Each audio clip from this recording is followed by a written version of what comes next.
Hello, hello, hello, hello. It is us again. Welcome back to the the Crimea River Wrestling Podcast, the podcast for wrestling fans by wrestling fans. I am Big Papa as always. I got my son here. Say hello to people. Hey, it's the Yeet Master in the house. Oh, the Yeet Master. There we go.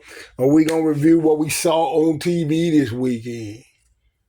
WWE related anyway, but I got some other thoughts, but I might not share them here. This might be time for a different forum. Anyway, so we're looking at the Smackdown. I guess Smackdown starts off with the Cody promo. Yeah. And Cody starts talking about how much of a friend Randy is. We all know where this is going.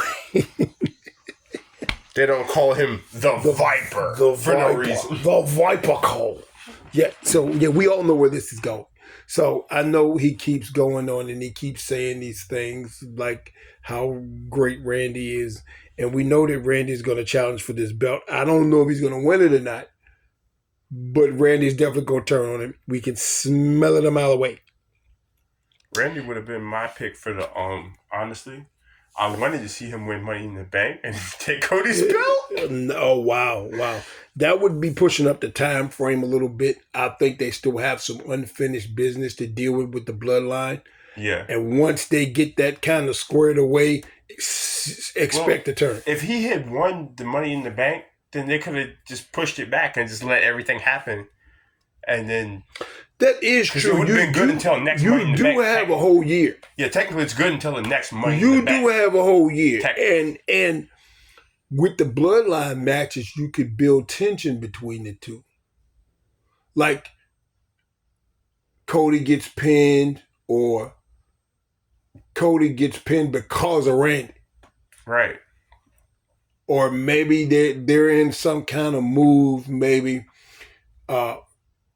Cody ducks and Randy, or maybe something like Solo ducks and Randy hits Cody.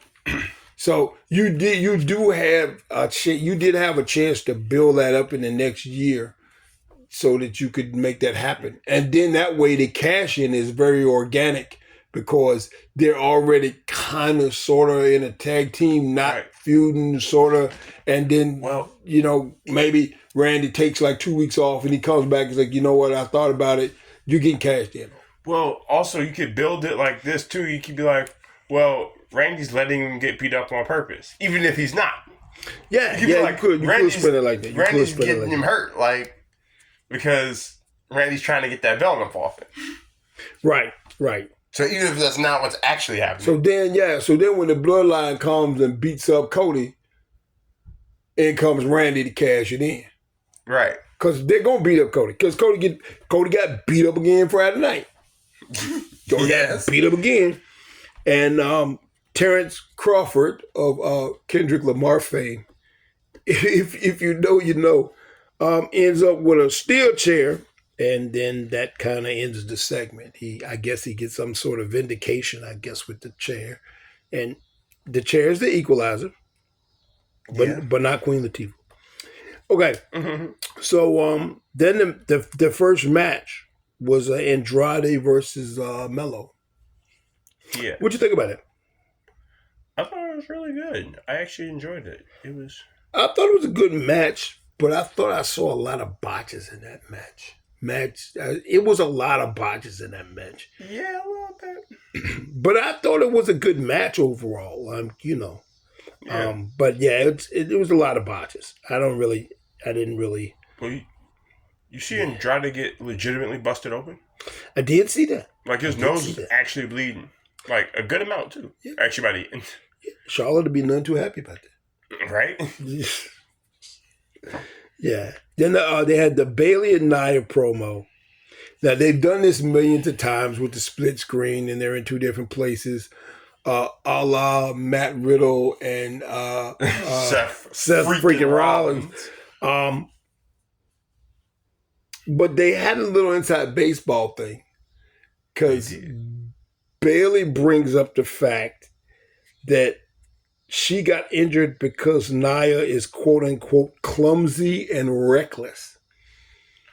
Right? Now,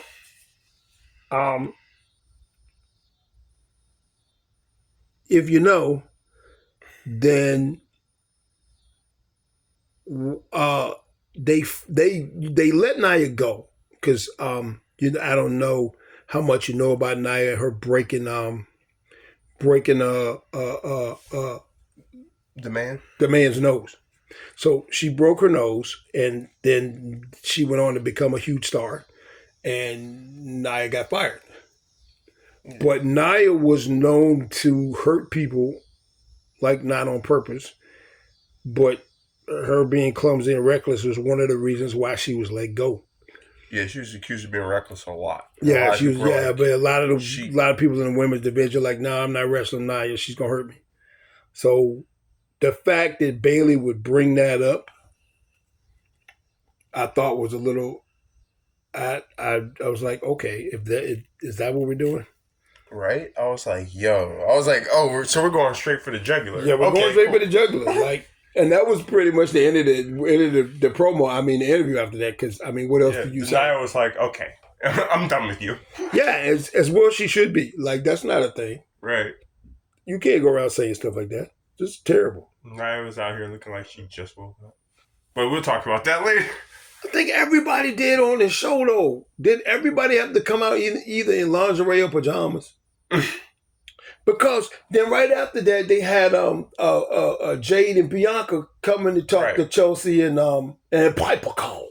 Yeah. And when he can't talk, what was this Bianca had on? Everybody had on like lingerie or pajamas, and then Tiffany came out and she had on pajamas. I don't understand. She had on lingerie, and doggone Nia came out and she had on like some sweatpants and a shirt. Like, ain't none of these, like all of these women just got up and like just left the house. Like, no, they was all asleep backstage. They was all asleep. They had they have the pajama party or something? Yeah, they had a slumber party in the arena. Yeah, they had a pajama party. Everybody had a pajama party. So Bianca came out. She wrestled Chelsea Green. And Bianca wins.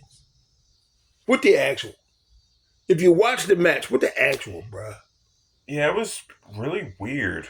It was weird because we all know how Bianca wins matches. We all know how when Chelsea loses, how she loses matches. Bianca takes a punishment. Flurry, KOD, win. That's how she wins matches. It's how all of her matches go the exact same way. She won this match by a surprise roll-up. I don't know. It almost felt to me like before they went out, they were told their time was cut right before they went out. That's what it almost felt like to me. I'm not saying it was the case. But I'm saying it kind of felt like that because the whole match seemed a little off. Because neither of them wrestled like that or probably ever will again against each other. Yeah, that match it looked off. It definitely did look off. It most assuredly looked off. And I don't know what the deal was. Maybe, like you say, their time was cut. But something happened in that match that wasn't supposed to happen. Right. Like, I'm fairly sure that however they planned it, it wasn't supposed to look like it looked. So I don't know. I won't say I didn't really like the match. The match was serviceable, but the end was wonky, and it made the whole match it cast dispersion on the whole rest of the match because it was a bad taste in your mouth. Yeah, because the end was wonky, and then you had the witches come up on screen, which is crazy because we hadn't seen them, and now they're on both. So we didn't see them, and now they're on both SmackDown and Raw. Stupid. So okay, whatever. What Nikes is what we do. No, right? Yes, I don't. Whatever. All right, so you had your contract signing with Logan Paul, LA Knight. So Logan doesn't want to give Knight the shot. Yeah. Then he's like, "Yeah, I'm gonna give you a shot," and then he talks about how he's Logan Paul. Well, I will say Logan Paul probably got the better of LA Knight in this promo. I'm not gonna lie, I got the better of him a few times. What he call him? What was the SpongeBob reference he got? Larry the Lobster. He called that man Larry the Lobster. I was like, bro, you know he just called a whole grown man Larry the Lobster, bro. Yeah, that was crazy. That was crazy. But he was talking about, he really called that man Larry the... Oh, bro. That y'all had me shook. I was like, bro. Well, it was the fact that he said that what you do in the ring is impressive. But my accomplishments are bigger than this ring. He said when he was, well, it's not. But it makes me think a couple of things. That one, he's going to drop the belt. Yeah. Because LA Knight needs to run with. Well, I feel like LA Knight has to win now too because he got eviscerated on the mic. I ain't gonna hold you. Yeah, like Logan was getting in. Like he tried to jab back, but it won't really happen. That's hard to do, though. That's hard to do. Yeah, you don't just do that. So, yeah, I mean, I feel like now he has to win the match because ain't no way you gonna take that, dog. Yeah. You can't take that one to the head. You can't. Yeah, he beat him up pretty. Yeah, so you got to get some get back on that. Yeah, you got to whip him, and you whip him in his hometown because I believe before he moved to Puerto Rico, I believe your boy Logan is from Cleveland. I think he's from Cleveland. Yeah. Tippy time versus Michin. It's Tiffy time. What do we think about this match? Oh, I thought it was a great match. Michin didn't have on lingerie. She had on what she always has on. Yeah. But Tiffy definitely had lingerie on. Oh, yeah, for sure. Tiffy did. Now, I'm not so sure that's not how Tiffy looks, though. Tiffy always has lingerie on. But anyway, so... Vince era lives on. Oh, gosh. Don't even, bro. Don't even. So, Vince... No. Yeah, sorry. I'm not even gonna dignify that with a comment. All right, so it was a good match, I thought. Cause Tiffy came out with her new girl pal, her new gal pal, Nia Jax, the clumsy reckless one. So of course she came out with the big Barbie. Yeah, she came out with the big Barbie. There's big Barbie and little Barbie. She might be a Ken doll at this point. Anyway, so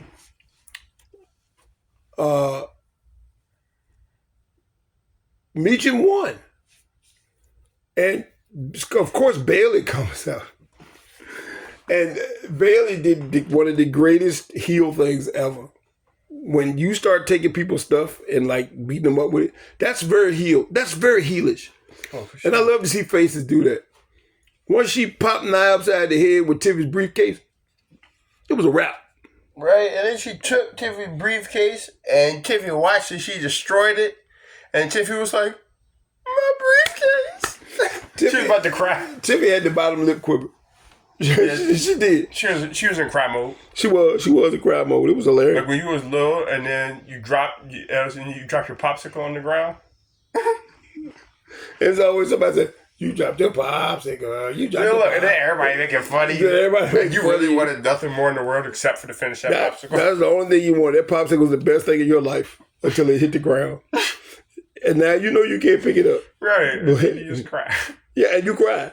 And that's what I think that's what Nia did in the second roast. And she was off camera so you couldn't see it. And then and that's what Tiffy did in the ring. And Michin beat her. And I'm not necessarily opposed to the I know it's Tiffy and she's Money in the Bank. Tiffy can lose that match. Oh, for Tiffy sure. can totally. Tiffy's not going to lose any momentum. Trust me when I tell you this. Tiffy's not going to lose any momentum by Michin doing this and Michin winning the match. And because Michin needs to win something, you might be able to get a feud out of this. But also the way that Tiffy lost felt very Tiffy as well. Because she was so broke up out of her briefcase, she ain't no more good. Yeah. So I feel like that's very in character for her as well. So it's like, it makes sense. You would lose after that because now you really broke up. And of course, the show ended how? Cody getting beat up. Surprise, surprise. I got that in my notes. Bloodline beats up Cody. Surprise, surprise. Again. So now Cody getting beat up like twice a show now. Right. This is like a thing. You get beat up once at the beginning and you get beat up once at the end. Is that what we doing? That's hard. That's what we doing. We just like Cody is like the Sami Zayn of the. You just get beat up. Except Sami only gets beat up in matches. Right. Cody just get beat up. They just be dogging Cody. Right. I don't know how many people. If there's a list of people, I'm gonna go back and compile a list of people who would beat Cody up. Oh, I think you could pencil me in on that list by the time we do the next podcast. I'll probably be on the list. You probably on the You might be. I feel like because Cody gets beat up by take every manner of person ever and beat up Cody. I mean, and like I feel like the WWE security could beat up Cody. I feel like they could, but they sorry anyway. Well, yeah, they sorry. How dare you talk about Sheamus like that? Well, that's actually in one of my notes too. As we get to Raw, what's up with WWE security? Right. So anyway, we'll talk about Raw. So Raw starts off with the Ring General, or as I like to call him, King General. Yeah, I said you coined the phrase before they did. I did. He was like, he gonna become King General. King General. You said that, Joe. So he starts and he starts calling Damian street trash. Okay. He just doubled down on everything. Yeah, he doubled down on everything he said. But the part that gets me is now we're all street trash, not just Damian. Yeah, now Damian. Now, like apparently the street trash group has been added to. Yeah. Yes. Apparently, the street trash crew now has friend requests, and we're all street trash now. So, yeah. Right. So, but yeah, and the part that gets me is when he comes out and he says, "Hand me the bill." Just hand me the bill. Like, we don't have the reservoir. Just hand me the bill is crazy. Bro. Stay hidden that, though. Like, why? I was like, bro, I feel like you're right about that. Hand me the belt is kind of crazy. Just hand me the belt, bro. Hand me the belt is crazy. You know this is too much for you, bro. Just give me the belt. Just hand it to me. Bruh. He's like, it'll save you some hard knocks. Just give me the belt now. We can go on like this never happened. Yeah, like nothing ever happened. Like, yeah, like, you know, like, because I'm going to beat you for the belt anyway. So just give it here.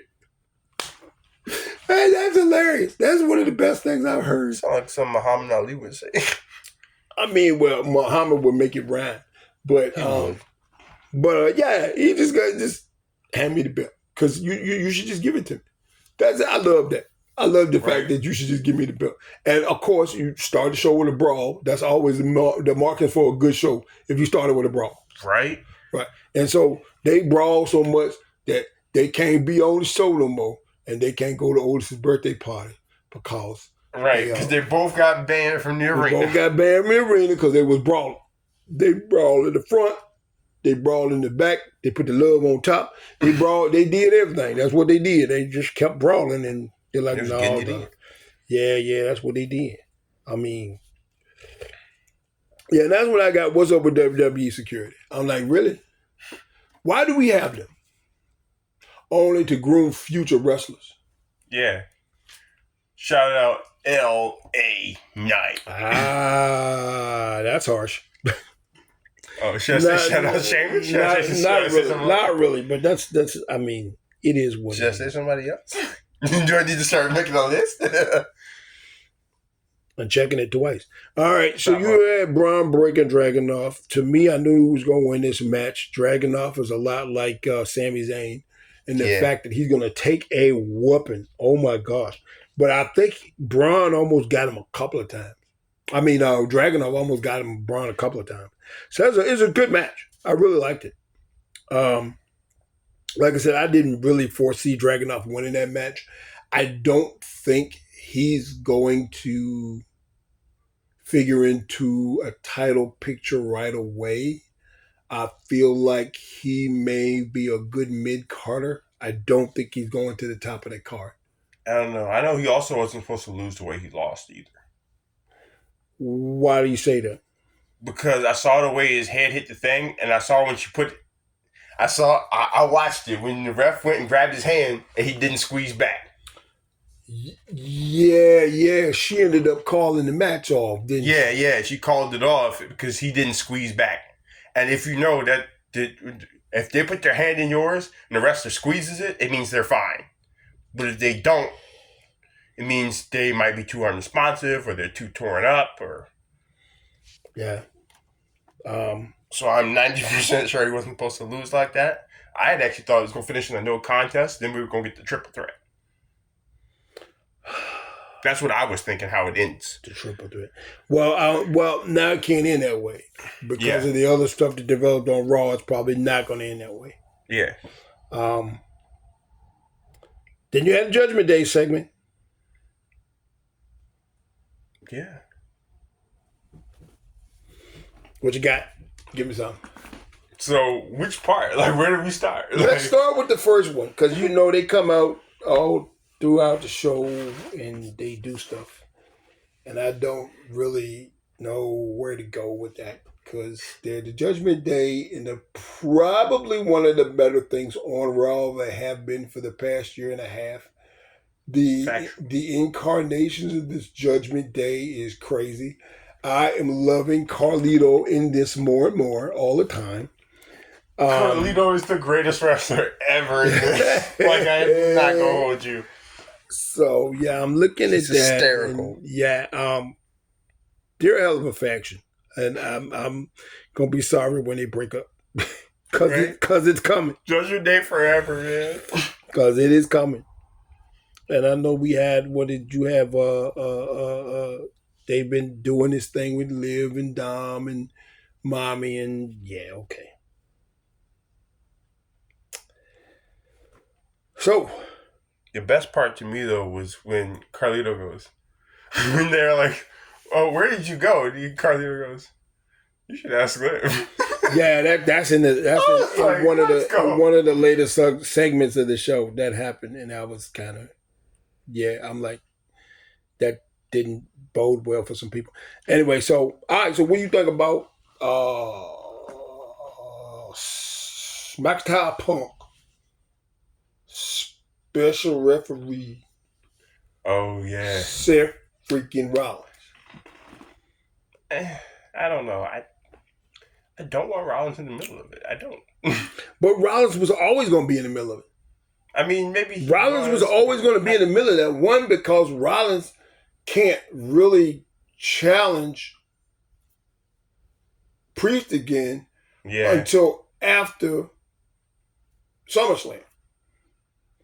So being that Rollins is back, he got to have something to do because he draws too much money. Right. So he got to have something to do. I mean, yeah, but I don't know. I'm still against that. Maybe that's just me. Why are you against it? I just don't want it. I want a bona fide slobber knocker between those two first. Well, you already had that, though. I mean... Yeah. I mean, I like the idea because I don't really know. I don't trust Seth to call this down the middle. No, I feel like it's going to end on some Stone Cold Steve Austin. He going to beat them both up, and then you got to do the triple threat. And I don't want the triple threat. I don't think there's going to be a triple threat. I really don't. I think he's going to beat the crap out of both of them, and it's going to end in no contest, and then you do the triple threat. That may happen, but I don't think it's going to be a triple threat. I think because Scrap Daddy made the match, he's going to realize the error of his ways, and he's going to be like, you know what, Seth, stay away. And that's going to be a problem because Seth is going to continue to interfere with all of their matches. And I think that's what's going to happen. I think Seth is going to continue to interfere with their matches. I think that Drew is going to interfere with all the Seth's matches, and I think Punk is going to interfere with all the Drew's matches. Yeah. So I think that all that's going to pile up, and I'm thinking that you probably won't see a resolution to that until probably the end of the year. Because we're in August already. Right, one of them. That's the next pay-per-view. Somebody going to end up in a steel cage or Heck in a Cell or... Yeah, that's always a good something draw. like that gonna happen. That way, other people can't come in and interfere. Yeah, and that's how they gonna sell it. They're gonna be like, "We're doing this so that way they can't come in and interfere." Yeah. Okay. Final Testament over whatever the Alpha Academy with Xavier was. Yeah, something like that. Is that what it is? Even though they're not with Chad anymore, but still the Alpha Academy. Did I see another iteration of the F5? Yes, you did. I was like, so. By the way, Carrion, I don't know what happened to Carrion, but he looks like twice as menacing as he used to. Maybe it's because he grew his hair out. I don't know. I believe that Carrion can be a lot more than he is. For whatever reason, he's not catching on. I feel like most of that is Vince's fault. Because he was a beast in NXT, and I don't feel like it would have taken that much to take what he had and bring that to the main. I really don't. I don't know. But to put him in that little stupid mask and make him look all fake bondagey, it was dumb. It was dumb. Well, I don't know. I mean, it's like you are humiliating him, and that wasn't. I don't know if he's been hitting the gym more or what, but he looks like twice as menacing as he used to. I don't know. And like now, I believe it. I'm like, wait, is Karrion Kross? He might actually come for your soul. Like, actually, I'm like, Woods, you should run. Right now, actually, how are you still feeling about X in this role? Like I said, I always wanted. I know how I feel about it, but I feel like X is gonna get whooped again and again. Kobe gonna have to come back to save him, and they're gonna blow that off. Yeah. And maybe you give New Day the win. Yeah, they probably get the win too. Because you have to. Yeah. I mean, and you don't disturb your title picture by giving them the win. So there's that. I don't know. I want to see him go to the dark side and work with Karrion. I will be honest with you. Go to the dark side. I would like a heel turn from Xavier and have him and Kofi get it on. I would love to see it. That would be great. Also, I feel like you can use Big E in an angle in this. Right. And Big E has to be the one, because he is the powerhouse of positivity. He should be the one to bring these two factions together and turn them back right. And that way you can still involve Big E, and he can be an on-screen presence and not actually wrestle. And right. And you can still have an extension of what he was, what his character was. Really who he is as a person. And really who he is as a person. And we love Big E, and we want to see him back on our screen. And that could be an angle.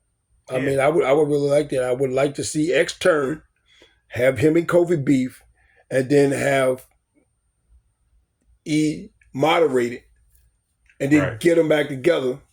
Then once they get back together, they beat the Final Testament and confetti. That's right. Yeah, that's yeah. And then he gets to celebrate in the ring with his group, and I think I like it. I like it, but that's not gonna happen anyway. Yeah, I know. Yeah, and of course Chad Gable interrupts. Yeah. Because his former group was out there, so that had to happen. Yeah, he was out there with the Creed brothers. And then that leads us into your favorite segment. After they they had to beat up Otis. They had to beat up Otis. And then they had to. Actually, we might have came to see you, Otis. We might have come. We might have come. Otis was getting it in. I ain't gonna hold you. Yeah, when Otis hit that worm, Otis was getting it in. Well, you see him roll through on the lariat? Dude, I hit him with the lariat. He just tucked and rolled. I was like, oh. Do 330, okay? I was like, we're just going to tuck and roll on people now? Do 330. Know that. Trust and believe. I already know. 330. And he tucked and rolled just like he was at the fire department. He's like, zoop. And yeah, pop like back up. Or something. I'm like, bro, what? Yeah, I'm like, okay. I was like, oh, you can just, at that size, you can casually tuck and roll now? Yeah. Probably. Like, I guess you could have done it before, but you can just do that? Like...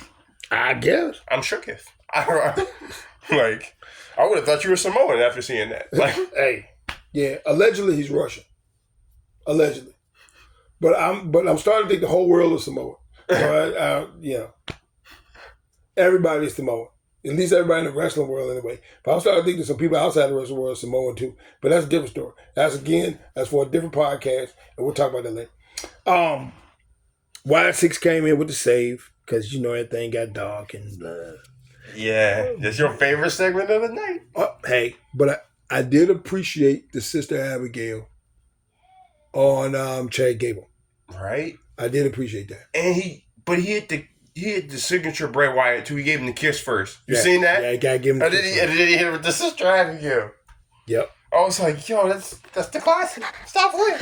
Yeah, that was good. Give him the Sister Abigail. Like, you suck. Yeah, that was I ain't gonna hold you. That had me hyped. Yeah, I was a little hype about that. And I knew it was coming from behind because I was already knowing. I was like, bruh. And his whole group is staring and everybody's looking like, oh, where's Uncle Howie? And then he's behind you, of course. Of course he's always behind you. Of course he's behind you. I don't even know why you don't start with that. Right, you should have done the back-to-back thing where y'all turn around in a circle because you know he's coming from behind you, dude. Because you know he's coming back there. And you had Bronson Reed, Pete Dunne.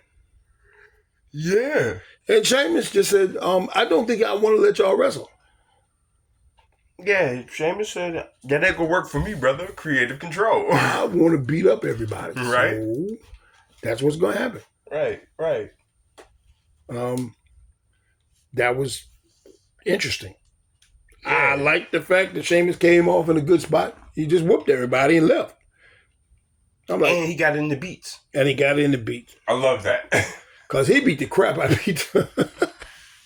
I was like, bro, you can't do that to that little man. You too big for that, Sheamus. He beat the crap out of that man. Because I'm like, bro, your hand the size of his whole chest. You got racked. He beat the crap out of that dude. He beat him to death. But it was good to see Sheamus in that spot, though. It was. It was. I liked it. I enjoyed it. Partially because we just could see Sheamus be the scary Sheamus that we all knew. Yeah. This is like, oh crap, it's Sheamus. Be afraid. Yeah, the BA Sheamus. That's the one we like. I feel like sometimes they water him down and you don't get to see that anymore. Yeah, they do water him down. And I think that's just because they're trying to make sure that he gets over. The Sheamus will be over, but... I mean, like he puts over other people, Yeah. And that's a tough thing to balance, I guess. I don't think it is, but apparently they do. And I don't know why that's a thing. Yeah, but I digress. Okay, Taz. Then you add the Judgment Day segment. That's the Go Ass Live segment. Yeah. And then that's when Mommy drags Dom out to the ring. Oh, yeah, because first they went and they found Jay and beat him up. Yeah, they found Jay and they beat him up. And apparently that was... yeah, Carlito and McFunko Pop. Yeah. Then they went and found Jay and beat the crap out of Jay. And then Sammy has to come in and make the save. Of course. Which is a whole different narrative because that's probably why I think that Braun's going to end up with the IC belt, because Sammy's going to probably have to deal with that. And see that? And the bloodline. That would actually make sense though, because that's day one. Like, he's one of the original bloodline members. Yeah. Well, anyway, but before that, so Mommy comes to the ring with Dom, and Liv says that guys that look like Dom don't like girls that look like you. They want girls that look like me, and she got a little cut off booty shorts on, and okay, all right. That's what we doing. And then Dom flips on her. Dom's like, nah, I hate you. Yeah. He's like, say the 3 words. Say 3 words, Dom. Dom says, I hate you, Liv. I said, that's 4 words. Yeah, it's like you failed math. I get where you're going, but you failed math. But I'm like, you did. You failed. F minus. You can't tell the difference between 3 and 4. Sorry about that. But that's why, my dog. Yeah. What's with that? How do you math? His wrestling maths is not adding up. Maybe it's Steiner math. Maybe it is. Maybe it's Steiner Maybe math. That's how we got that. But it's fine. Yeah, if it's Steiner math, it's fine. It'll work out in the end. Right? Yeah, Steiner math is great. So Dom says all the stuff about Liv, and Liv is crying. Now, do you see Liv and Dom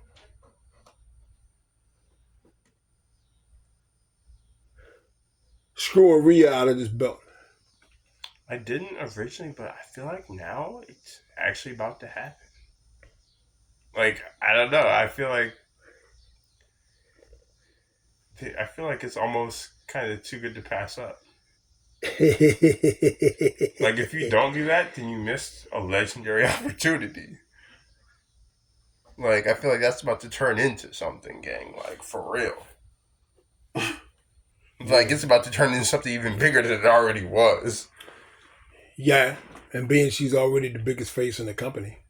Right. That's got to be that's going to be insane. That's going to be insane because she's going to become enraged. Well, she can be enraged too, but then she'll no longer be attached to any heelish people necessarily. Yeah. Because, like, if other members of the Judgment Day are in on it too, then she'd be like, I don't need the Judgment Day. Like, y'all terrible. Y'all look, he was working against me. Yeah, I don't know how they plan on getting there. But I see Dom and Liv screwing her out of that belt. Well, I definitely feel like they cheat her out of that belt. And then they have another match. And she ends up with the belt again. Yeah. Well, I still think Finn Balor was in on it the whole time. That may come to fruition. I don't know. And yeah. Yeah, I feel like that might happen. And also, I feel like as soon as she said Jey Uso is off limits, Finn Balor's like, nah, muck that. Like, we getting the boys. We gonna go get Jey Uso right now. Yeah. He was like, I don't care. And did you see when Sammy came in to make the save? Did you see him say to Jay, "You okay, Oos?" Yeah. See, I was like, so we are teasing Bloodline. You have to go back there. You have to. They're going back. They have to. Because why would you not? It's too good. Why would you not? Yeah, hit the "You okay, Oos?" Yeah, he said, "You okay, Oos?" Yeah, I'm good, Oos. Yeah, I'm good, Oos. I mean, you can't. I don't know. And like I say, it's the little things that get me. Like that. Right? Like that. That's the stuff. It's masterful. It is. It's masterful. It really is. But the shot of Liv crying, though, is tremendous for me. Like, is that what we're doing? Is that what we're doing, Liv? Like, yeah, really? that was tough. Yeah, she doing the crying was crazy. I couldn't with the crying.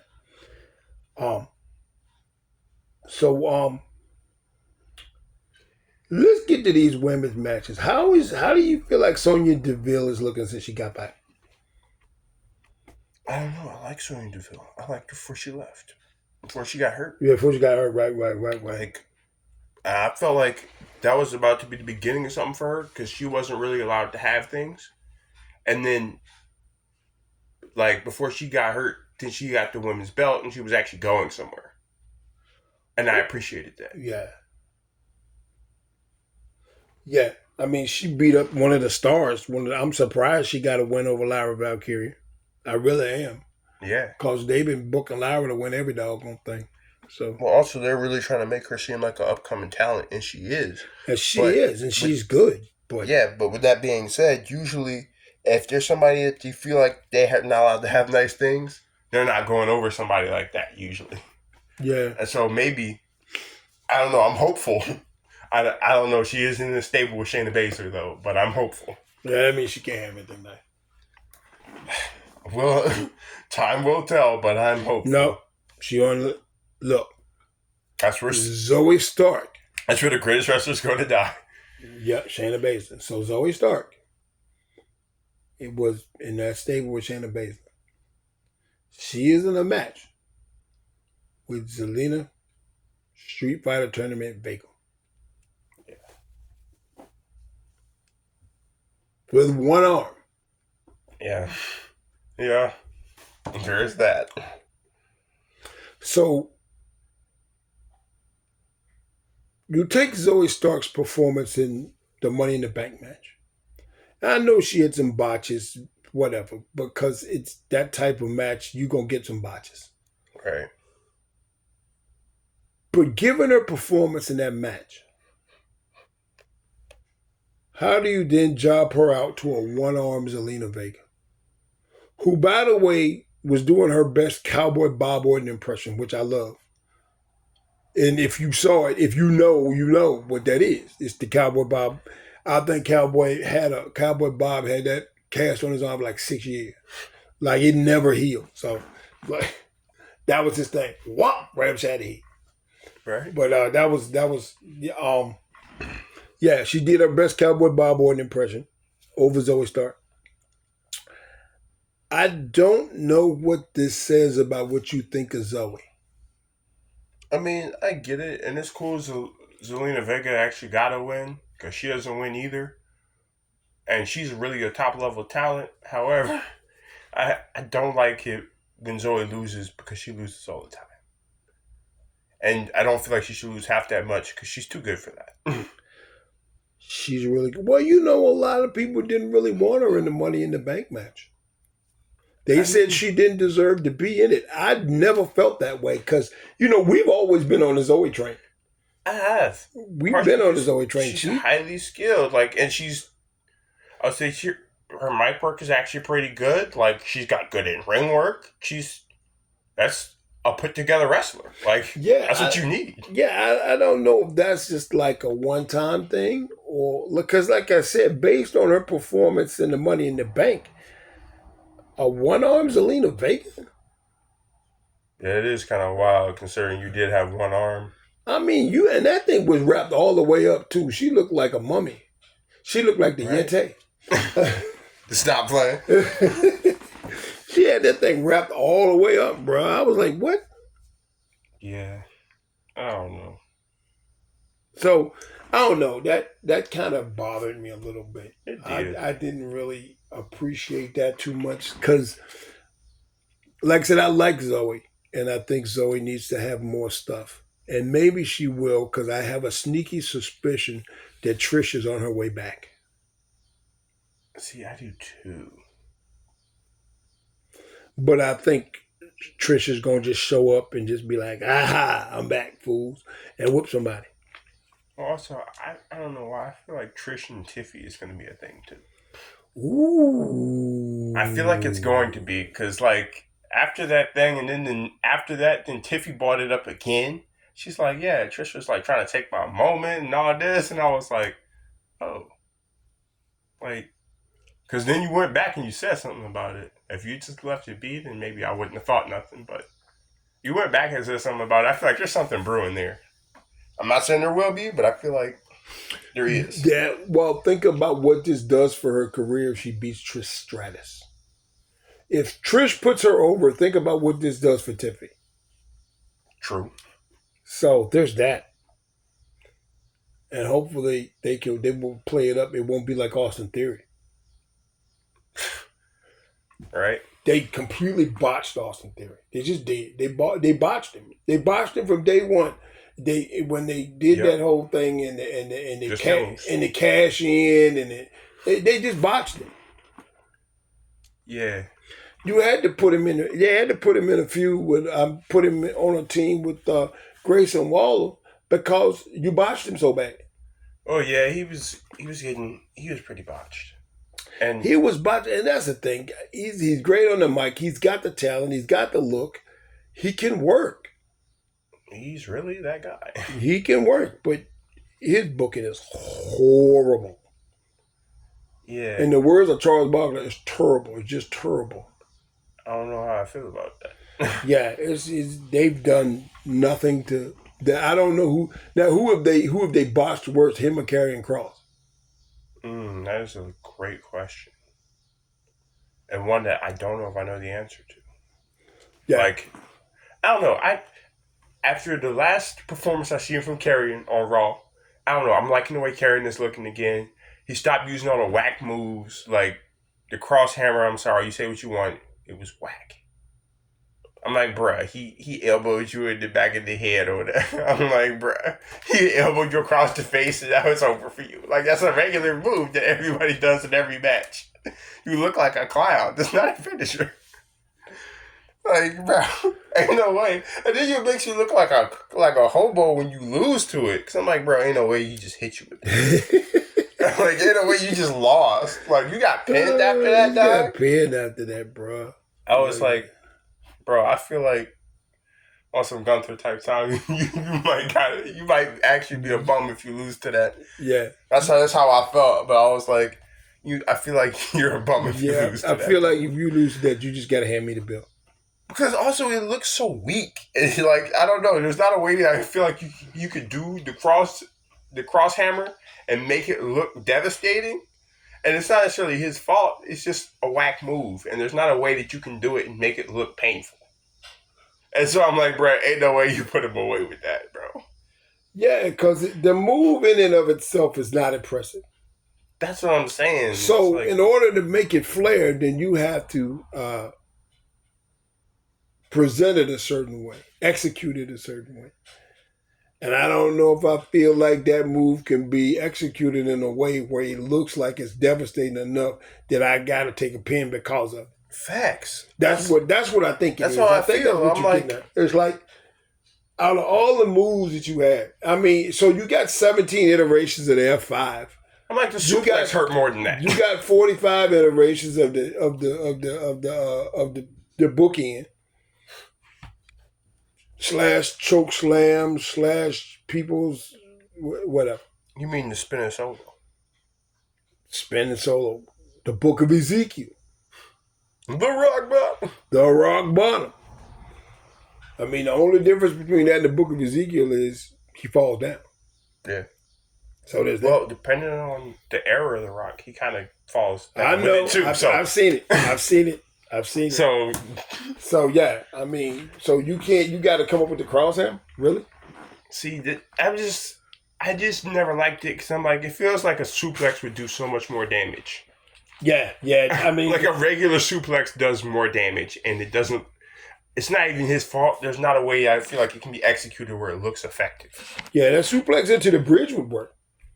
Yeah, that works really nice. Not the crosshair. And so I'm glad he's looking menacing. He's getting away from. I would say he's getting away from whack moves like the crosshammer. He might actually start to be something, and I'm actually hopeful. I'm liking how he's looking. He's looking kind of tough. Yeah. Well, we'll see. Time will tell. Yeah, but that's just me. So yeah, you say you had the JD McDonough and Finn Balor with Jey Uso and Sammy. I like the fact that this was a non-title match. And I like the fact that because it's a non-title match, then the faces can win and nothing has to happen. Yeah. Because it's a non-title match. Everything stays exactly the same and you give the heels the win and then like the people go home happy. Right. You can just hit the yeet. Yeah. And apparently yeeting is a thing. Yeah. Cole yeets. Pat yeets. But Pat was yeeting the whole time. Oh, I'm already knowing. Pat crazy. But so okay. We have to address the elephant in the room. Pat, bro, like some of the stuff he be saying is crazy. Like the size of his head, you would think his brain is humongous. Like that's wild. No, but then Cole says, well, Cal said big brains, but they're not very smart. Like, really? Is that what we're doing? Like, no, look, and then Pat starts talking about some. I guess you should start listing animals. What? Like, what? Bro, what? You're both cranks, bro. Yeah. Like, I don't know. They're both just depression. I don't know what to say about you. What conversation is this? What is this devolved into? Like, right? I don't know. We don't speak about how fast Pumas are as a race. It's like, what are you saying right now? Exactly. What are you actually saying? And of course, Braun Breaker ended it with a spear because that's what's going to happen. Right, because Braun was going to pull up and he was going to hit it with the spear. Because, to take his life. See, I thought that that Braun was going to hit Sammy with the spear and Jay was going to hit Braun with a spear. Mm. But that's not what happened. Yeah, that could have been hard. Like, see, for real, that way the good guys still stand tall at the end of the show and Braun is rolling around on the ground like somebody else I know. But, correct. Yeah. But, yeah. Yeet. Speaking of the elephant in the room, we have to address it because it's come up and it's come up and it's come up since it came up. So it looks like the WWE are releasing some wrestlers, 3 in particular. Tamina, there's nobody Mina. Yeah. MVP and Bobby Lashley. How do you feel about that? I feel like that's one boot. Why is that one boot? Because, like, what do you mean? Like, I'm like, I don't know. I always loved MVP. I was always a Montavious Porter kind of guy. That's just me. 305. But I would say I loved it. I love every time he's around. I love when he's just the manager. I love him.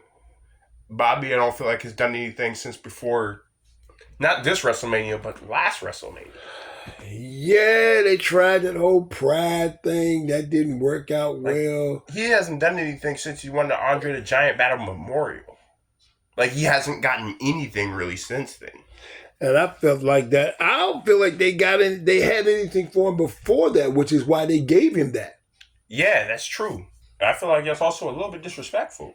Like, he's Bobby freaking Lashley. He was literally a world champion. But also, he's like also one of the people that didn't get beaten by Roman Reigns, and like there's a few different things. No, it's because he's black. Yeah. If you're black, you get beat by Brock Lesnar. If you don't believe me, look it up. That's a real thing. That's a real thing. If you're black, you get beat by Brock Lesnar. All the time, everywhere. Doesn't matter.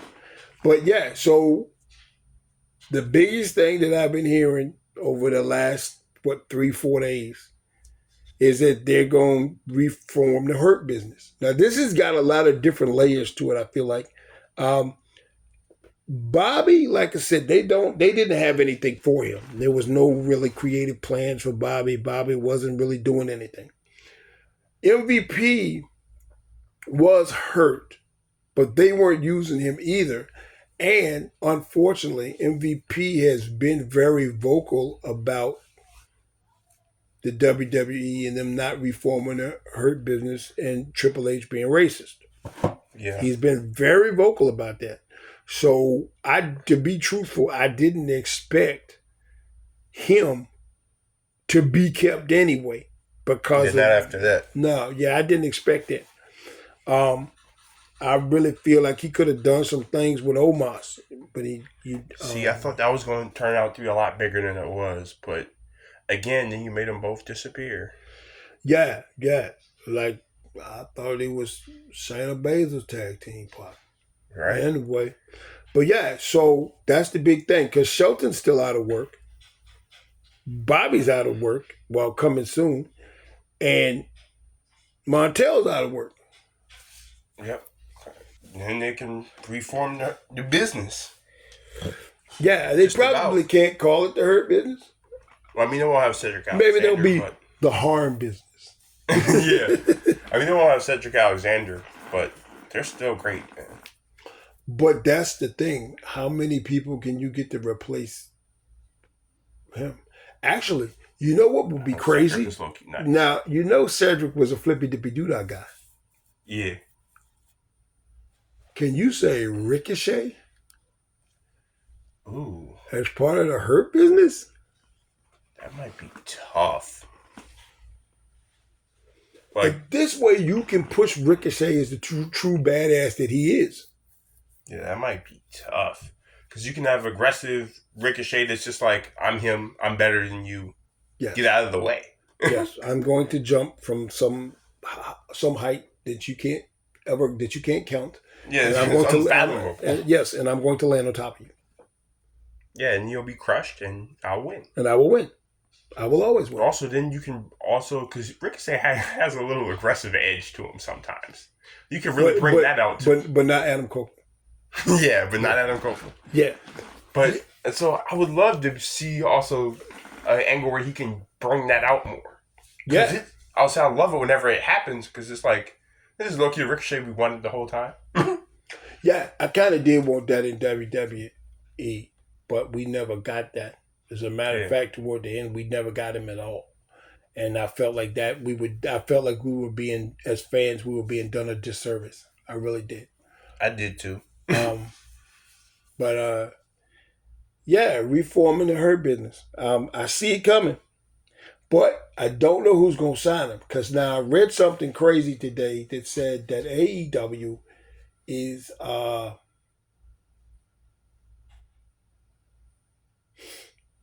cutting back staff and not talent, right? But staff, and they're changing the way their production looks. Well, even with that being said, I feel like they're too legendary for you not to grab any one of those guys on their own. Would be too good to pass up. To grab all of them, you can make them instant stars. You know who you could. Because they're already instant stars. You know who you could. Every one of those guys is top shelf. You know who you could add? Who? Swerve Strickland. I actually thought about that. That's what I was thinking, low key. Put them with Swerve and rebuilt the Hurt Business. That would be ugly. That would be. See, now that would be the true Hurt Business thing. Now, the only thing about that, you probably have to turn Swerve back heel, because he was a heel, but they loved him so much that now he's a face. Right. And now he's doing face stuff. Right. You know what face stuff is? Just regular face stuff. Do all that face stuff. You know, it's that face stuff with kiss babies and pound hands and yeah. It's just the face stuff. Dap people up. All that. Yeah, dap people. It's face. Tag stuff. hands. Oh, that guy. Yeah, you gotta do the face stuff. But yeah, he would be good. I don't know who they get to replace Cedric. For all they really using Cedric for, they could release Cedric, and we could just reform the whole Hurt Business. Right. But I know Shelton doesn't have a job yet, and I think that might be purposeful. Right. So if everybody's leaving, then we pretty sure we're gonna get a Hurt Business somewhere. Right. Where it is, I don't know. I don't see why Tony wouldn't sign all three of them. And as for Tamina, if you are having the problems that you say you're having in the women's division, right, you have to sign Tamina. And I'm not even talking about as an on-screen talent. You have to sign Tamina. I would say as far as helping with like the production of the matches, like knowing how they should look, the choreography, the training, all of that. I'm like, because Tamina's hurt. Like, she can definitely do that. Tamina's hurt, and apparently she's really great to work with. Like, they love Tamina backstage. Right. They love Tamina backstage. So if I'm Tony, I don't know how I miss signing all three of them, to be honest. Yeah, I gotta sign everybody that was just released. Yeah, because like I said, Tamina is nothing gonna be nothing but a positive in your women's division, even if you never see her. Even if you never see her again. Well, like, she's gonna be such an asset to that women's division. And shoot, just make her head of the women's division. I would say, even as just a trainer, she's crucial. Like she knows her ability would be crucial. She knows what the moves are supposed to look like. She knows how they're supposed to be pulled off. She knows when they're supposed to be pulled off. Tamina has been doing this for years. Excuse me. And there's the whole issue of her dad, who like people don't like to talk about, but Jimmy Snooker was badass. Okay, we'll just talk about that. We'll just separate the murder charge and all of that other stuff from the in-ring snooker. So she's been around the wrestling business all her life, so she knows what this is supposed to look like. Right. And she's not like David Flair. She actually has talent. So she knows what this is supposed to look like, and I feel like she could be nothing but an asset in the women's division in AEW. And granted, I don't talk AEW all the time because I don't really keep up with it like that. But if I'm Tony Khan, I don't see how you don't sign her. Like, I really don't. Facts. Because I mean, you talk about women's book. They talk about women's booking in AEW, and it's not good. It's gotten better, but it's still not good. And I feel like you could probably put Tamina in that mix and make it a lot better. Also, I feel like Tamina would bring helpful insight that maybe they don't have already. She brings instant credibility. You're right. She brings credibility because she's Tamina. And you know she's worked in the big dub, and she worked in the big dub for a long time. So she knows how this is, like I said, she knows how to present this. She knows how it's supposed to look. She knows how it looks now and what we need to do to change it. Right. So if you get her in here, I don't see how you don't sign all three of them. Like, you reform the Hurt Business and you let Tamina work behind the scenes. Yeah. I don't see how you duck it.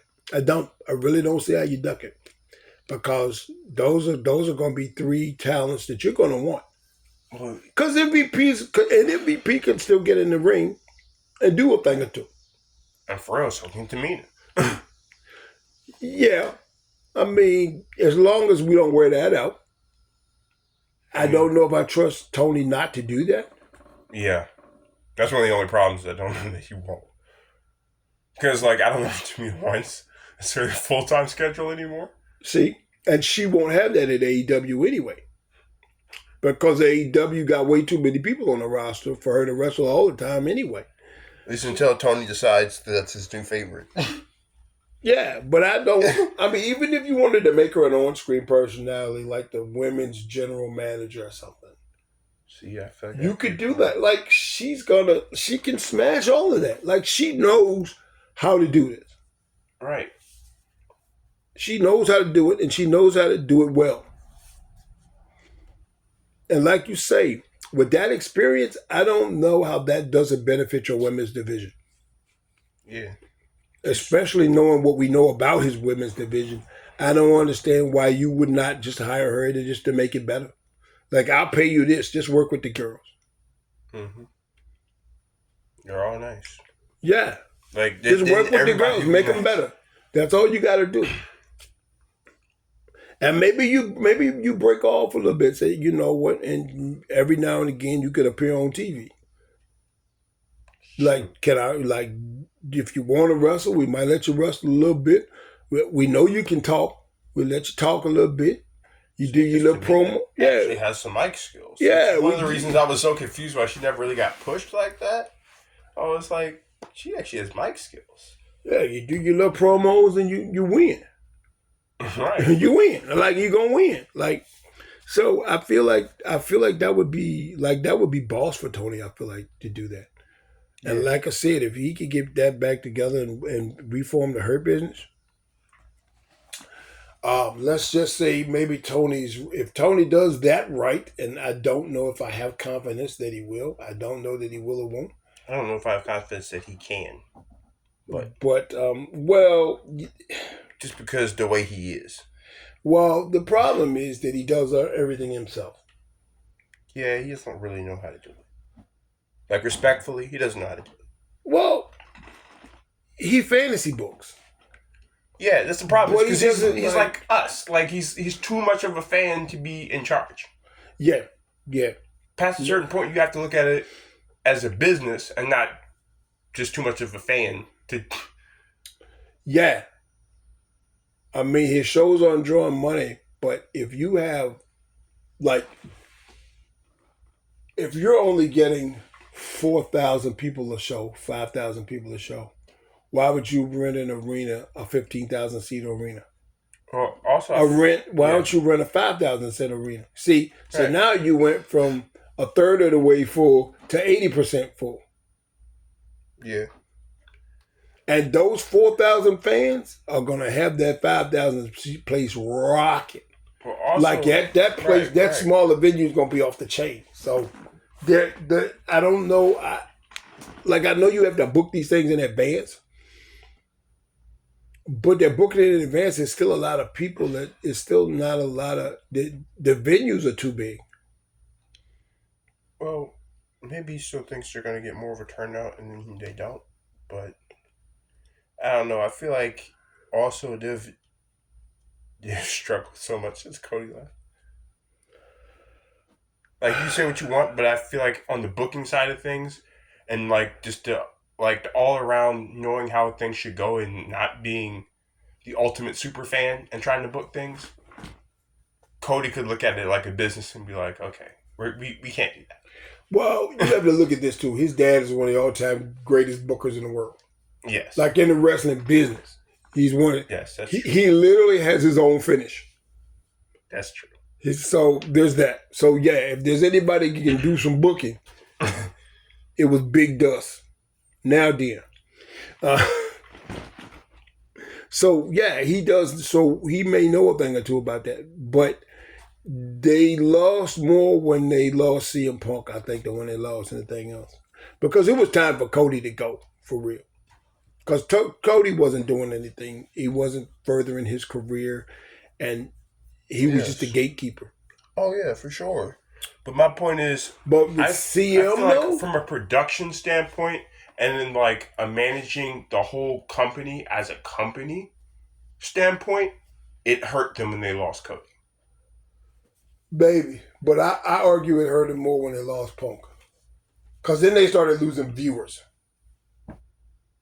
They lost viewers when they lost viewers. They were losing viewers. They've been losing viewers ever since Cody left because their product is getting worse. But they've been purging viewers since CM Punk left. That's true. Like, they've really been purging viewers. So, nope. So, I personally think that they probably could have taken the ROH roster and left it intact and made them a separate company.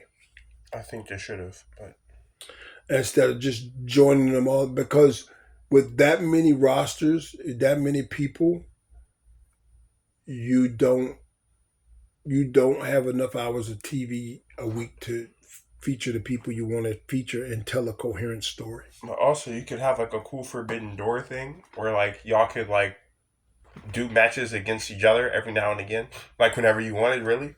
Like, it doesn't have to be all the time, but that would be cool. It'd be like kind of a fake Forbidden Door. Right. Like, we know you own the company, but technically it's a separate company, wink, wink. Right. Yeah. Yeah. That would be cool. Because we know they don't always intermix like that, so I feel like that would be dope. Yeah, but I definitely think that ROH needs its own network and its own programming, like it had before. Yeah. I don't know how you go about doing that. I mean, if nothing else, put it all on YouTube. Shoot. I mean, that's easy enough, right? Who knows at this point? Yeah. So I don't know. But yeah, that Hurt Business reforming. I don't know how Tony misses this one. You better get that checkbook together, Tony. Right? You get it together, man. Do it quick. Because I don't know if you can pass this one up, boss. I really don't. It might bring life back to it. Maybe. Hey, well, these are established people. You don't have to work hard. That's what I'm saying. It's because they're all high enough star caliber in their own right that they'll probably bring viewers with them. Yeah. Yeah. Just that alone. Oh, yeah. They're big enough stars that they could probably just bring viewers with them. Yeah. And you get to hire Shelton Benjamin to go freaking stand it, bro. I feel like Shelton Benjamin slept on too much in today's wrestling business. Shelton Benjamin. MVP. And Bobby Lashley. Yeah. What? As DJ Khaled said, that's a no-brainer, right? It's a no-brainer, bro. Gotta say no more. Yeah, you don't have to. I think that was everything that we saw. I know that was the major thing I wanted to get. All right, the one boot, real quick. What did you see on TV, WWE TV, that just, like, really? Is that what we're doing? This is horrible. That's a great question. What was your one boot, actually? My one boot was probably Cody getting beat up again. Just because it's old. Yeah. You don't need to get beat up every week. We got it already. Okay? It does give kind of the fields because he's beat up all the time. To a certain point, it almost makes him look weak. Yeah. It's like and we know that he's seriously outnumbered, so he's going to get beat up. But past a certain point, it makes you look stupid. And yeah. That is kind of one boot. Like, I'm not even going to hold you up. I can't even disagree with that. Yeah, I mean... Because past a certain point, it just makes you look stupid and weak. You got beat up by two different people. You got beat up by two different teams. Friday, come on, man. Because you knew you weren't going to have help. Like, why do you keep... Like, you should know better by now. Yeah, you come in the middle of the ring. You know you're not going to have help. You know the bloodline is going to put you through a table. Why? Because they put your boy through a table. Why? Because they put their boy through a table. We know this. We have seen it happen the last 2 weeks. People go through table fooling with the bloodline. I don't know how you thought you weren't going to go through a table because you don't want to take the butt whippings anyway. So, of course, you were going through a table. My thing was I thought you would have gone through a table earlier, to be honest with you. I thought you would have been the first one instead of Randy. But It's okay. It's fine. It's good. But when you talk about all of this, I don't understand why you keep coming out there by yourself. It doesn't make any sense. And you're right. It makes you look like an idiot. You know they're going to beat you up. I know they're going to beat you up. Everybody at home knows. Why? Because it's 4 dudes against 1. And you're going to get beat up. Like, that's, in any scenario, that's never working for you. It doesn't even, like, even if it wasn't wrestling, if it was real world math, it doesn't work. Well, even if the one dude is like, it would have to be someone like Brock Lesnar, but even then you'd be like, all right, they might be able to get him because there's 4 of them. Yeah, because there's 4 Because there's 4 of them. And one of them is a stark raving lunatic. Right. And also, like, a beast. Yeah. Well, or a werewolf, to be exact. Well, yeah, and like literally a werewolf. Yeah. But yeah, so I mean, that's what I think my one boot was. Because I just don't get it. Like, I don't know how this even enriches your show, really. Because we know what's going to happen. Because it's the same thing that always happens. You're going to get it behind whooped, blah, blah, blah, blah, blah, blah, blah. Whatever, bro. Yeah, he does get beat up just too much. I don't know. You beat up in the shows, you win in the pay-per-view. We know already. We got it. Honestly, this is going to be an unpopular opinion. I already know. But my one boot is Seth Rollins in that match. I don't want that. I don't like it. That's just me, but I don't like it at all. Yeah, I don't necessarily mind it because Seth was going to end up in the middle of it anyway. Like, it doesn't matter whether he's a ref or not. Seth is going to end up in the middle of that. Like, he was already in the middle of that. He was in the middle of that before CM Punk came back. I mean, he was in the middle of that. He was. So he's like the most natural person you could put in there. I mean, that's true. He is the most natural person that you, as a third person, he's the most natural guy that you can insert in there. I don't like it. That's just me, though. I mean, that's what, like, you can't put anybody else in there. Like, that makes any sense. That's true. Like, that makes the most sense of anybody. It does, but I still don't like it. Well, maybe not. No, it makes more sense than anybody else you put in. It makes more sense than Cody getting beat up every week. No special guest referee, Doc. No. Because they don't do anything with Doc. I know. So why would Doc be a special referee? Oh no, there's a reason. Why would you hire the Good Brothers at all? But Doc Gallows. That's I would put him as special guest referee. You'd be like, what? And then CM Punk loses magically. But that's a different story. Wow, that's going too far back. That's going way back. Yeah, but I'm a menace to society, so yeah, that's what I would say. But that's not even a good storyline, though. Not really. It's not. Maybe not anymore. Yeah, it's not a good storyline. Like I said, I think the most natural third wheel in that scenario has got to be Seth, because he is who we thought he was. I guess. Yeah, like I said, I don't want that.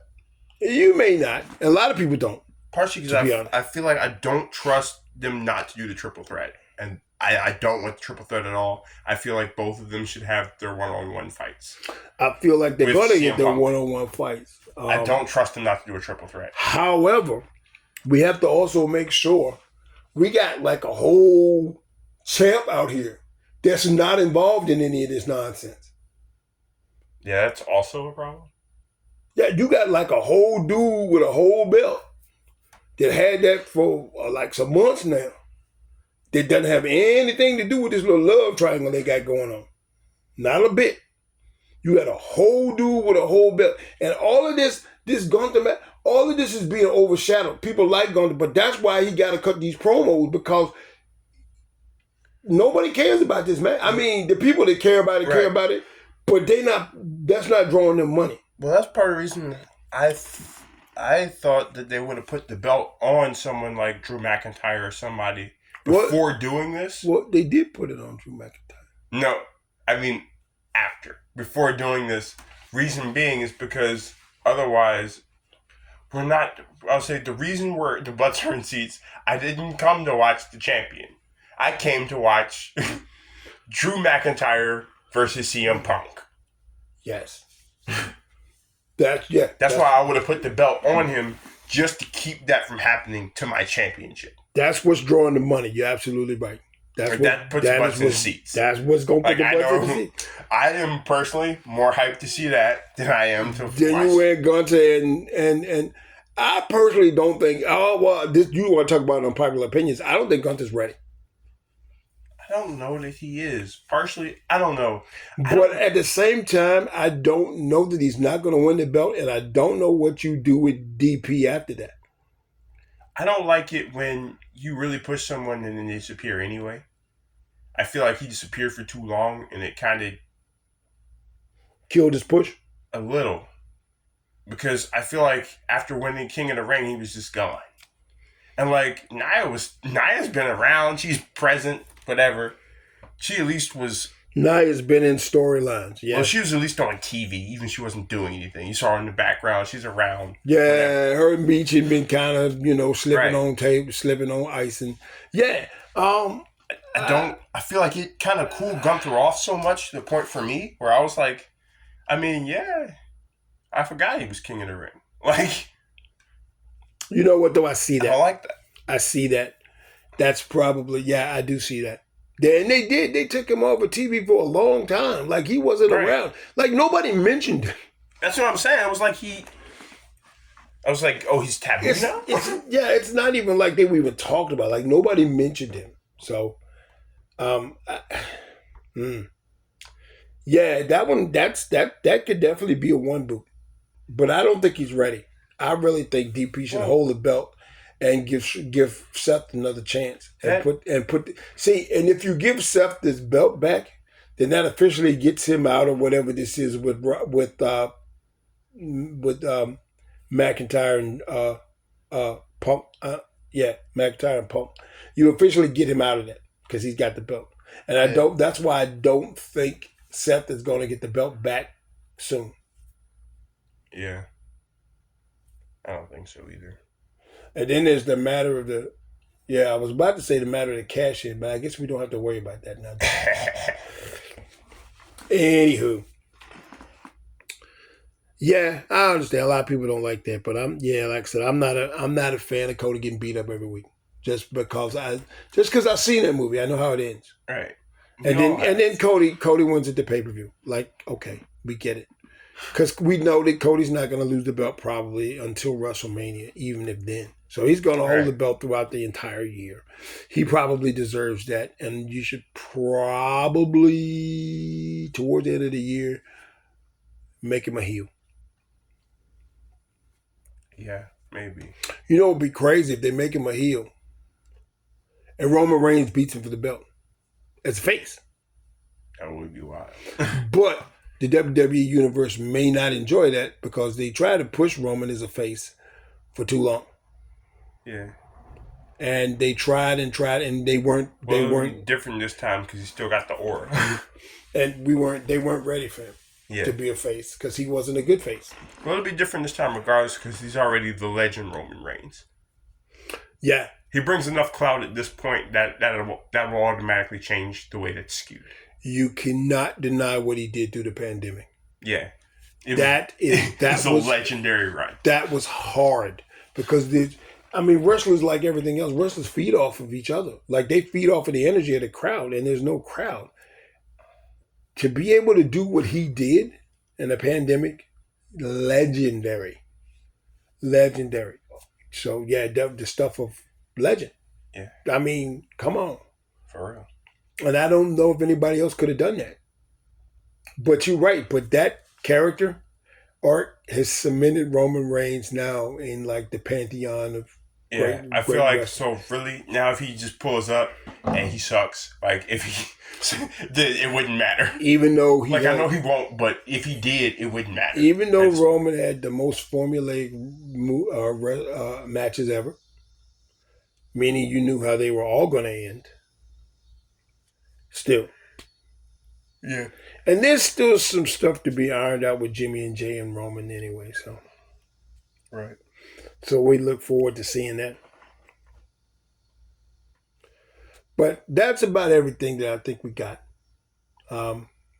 We will see you next weekend. Well, no, not next weekend. Probably during the middle of the week. And I want to say the pay-per-view is a week from Saturday. Yes. So we will be covering the go-home show of Raw. Yeah. And on the next podcast, we do the go-home show of Smackdown, the Slam, and the Raw following the Slam. Right. That's what that is. Okay. All right, well, I think that's about everything. So, until we meet again, keep it pushing.